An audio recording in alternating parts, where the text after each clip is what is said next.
नमस्कार मित्रांनो, मी कपिल खामकर आणि स्वागत आहे आपल्या चला शिकूया शेअर बाजार या चॅनलवर, जिथे आपण शेअर बाजारातील प्रत्येक महत्त्वाचा विषय सोप्या आणि मराठी भाषेत समजून घेतो. आज आपण बोलणार आहोत फायनान्शियल रिझल्ट्स म्हणजे काय आणि ते समजायचं कसं. आपण नेहमी ऐकतो की रिलायन्सचे क्वार्टरली रिझल्ट आलेत, इन्फोसिसने चांगला प्रॉफिट दाखवला, TCSचा रेव्हेन्यू कमी झाला.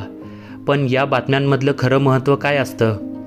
हे आकडे फक्त न्यूजच्या हेडलाईन्स नाहीत, तर हे ठरवत असतात कंपनीचं भविष्य आणि तुमच्या गुंतवणुकीचं यश. फायनान्शियल रिझल्ट्स म्हणजे कंपनीचा रिपोर्ट कार्ड. प्रत्येक तिमाही म्हणजेच दर 3 महिन्याला कंपनी सांगते की त्या कंपनीने किती विक्री केली, किती खर्च केला आणि शेवटी नफा झाला की तोटा झाला.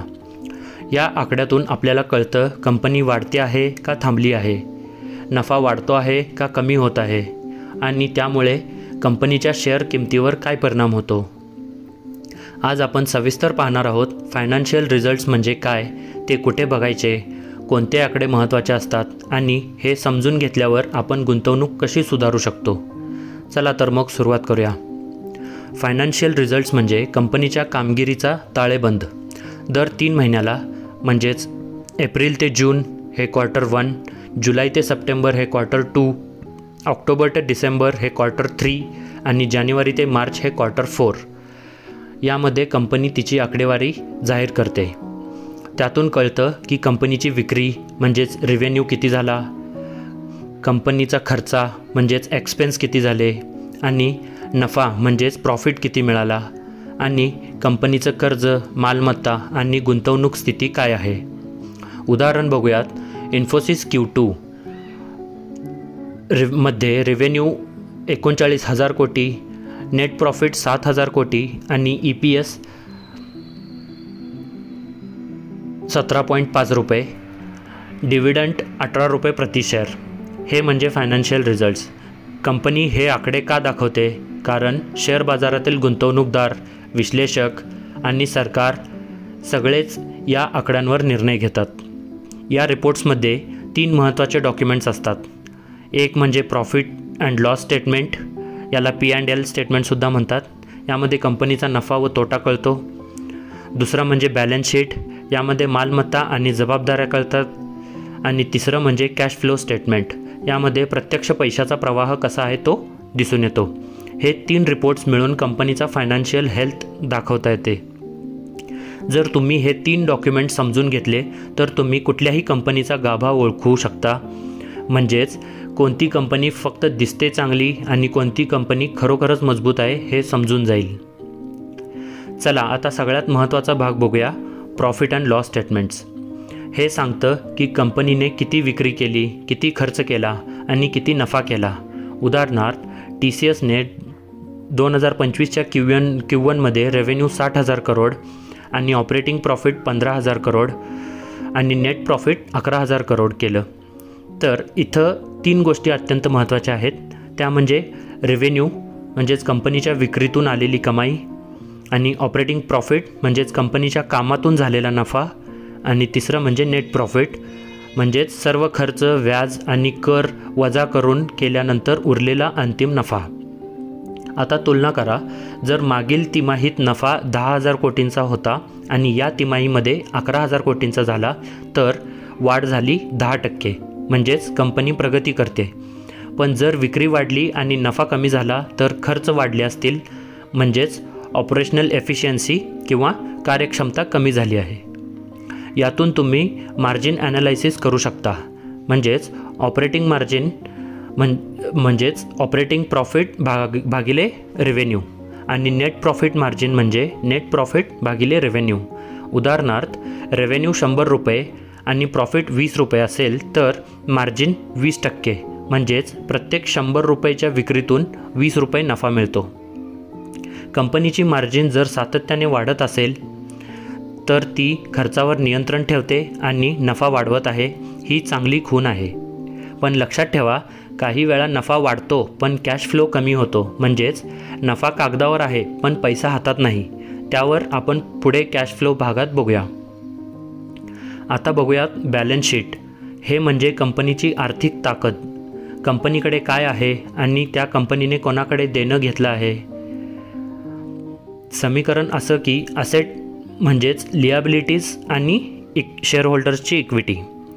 तर असेट म्हणजे कंपनीची मालमत्ता जसे की कॅश, प्रॉपर्टी, मशीन्स, इन्व्हेस्टमेंट्स इत्यादी. आणि लियाबिलिटीज म्हणजे जबाबदाऱ्या जसे की कर्ज, बँक लोन, सप्लायर्सना द्यायचे पैसे इत्यादी. आणि इक्विटी म्हणजे कंपनीच्या मालकीचा हिस्सा.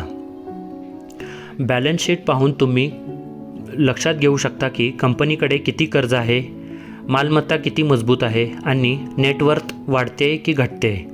उदाहरणार्थ कंपनी एचे असेट्स 500 कोटी, लियाबिलिटीज 300 कोटी आणि इक्विटी 200 कोटी म्हणजेच कंपनीकडे स्वतःचे 200 कोटींचे मूल्य आहे. जर पुढच्या वर्षी इक्विटी 250 कोटी झाली तर याचा अर्थ की कंपनी वाढत आहे.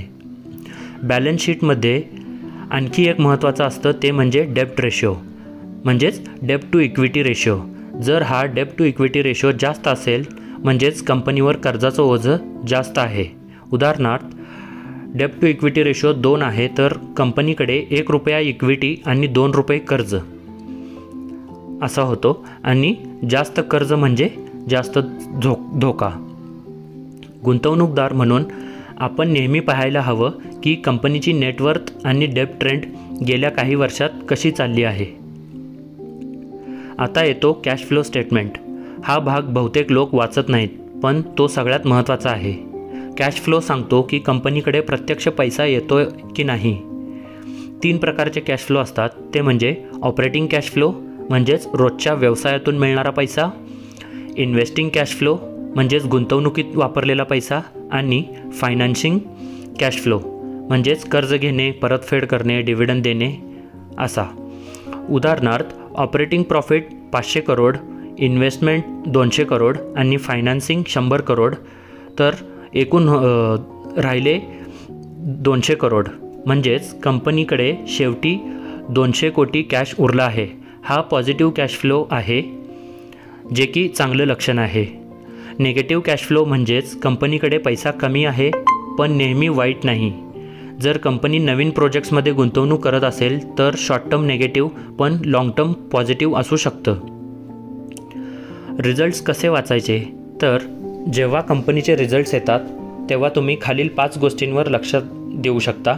ते म्हणजे रेव्हेन्यू ग्रोथ म्हणजेच विक्रीमागील वर्षाच्या तुलनेत किती वाढ झालेली आहे आणि ऑपरेटिंग मार्जिन म्हणजेच खर्च कमी करून नफा किती वाढवला आहे आणि नेट प्रॉफिट म्हणजेच शेवटी उरलेला खरा नफा किती आहे आणि अर्निंग पर शेअर म्हणजेच EPS हा प्रति शेअर नफा किती होतो हे कळून येईल. आणि डेप्ट लेवल्स म्हणजेच कंपनीचं कर्ज वाढतं आहे की कमी होतं आहे हे लक्षात येईल. उदाहरणार्थ रेव्हेन्यू 10% वाढला, प्रॉफिट 20% वाढले आणि डेप्ट कमी झाला म्हणजेच कंपनी ऑपरेशनली स्ट्रॉंग आहे. EPS म्हणजेच अर्निंग पर शेअर म्हणजे प्रति शेअर किती नफा होतो आहे. जर EPS सातत्याने वाढत असेल तर कंपनी गुंतवणूकदारांसाठी व्हॅल्यू निर्माण करत आहे. कंपनीचे रिझल्ट्स कुठे पाहायचे तर तुम्ही खालील ठिकाणी रिझल्ट्स पाहू शकता. ते म्हणजे NSE किंवा BSEची वेबसाईट्स जी की NSEindia.com आणि BSEindia.com ही आहे. आणि कंपनीच्या वेबसाईट्सवर सुद्धा इन्व्हेस्टर्स रिलेशन्स या सेक्शनमध्ये तुम्हाला रिझल्ट्स दिसून येतील. आणि मनी कंट्रोल, स्क्रीनर.in, टिकरटेप ह्या काही वेबसाईट्स आहेत ज्यामध्ये क्वार्टरली रिझल्टचे PDF किंवा इन्व्हेस्टर्स प्रेझेंटेशन मिळतील. या ठिकाणी फायनान्शियल स्टेटमेंट किंवा रिझल्ट अपडेट्स विभागात PDF स्वरूपात सगळं दिलेलं असतं. एक चांगला गुंतवणूकदार फक्त आकडे बघत नाही तर तो ट्रेंडही बघतो. तुम्ही विचार करा, गेल्या 4 क्वार्टर्समध्ये प्रॉफिट सातत्याने वाढलं आहे का? कंपनीचा डेप्ट कमी होत आहे का? मॅनेजमेंटच्या कमेंट्रीमध्ये काय लिहिलं आहे?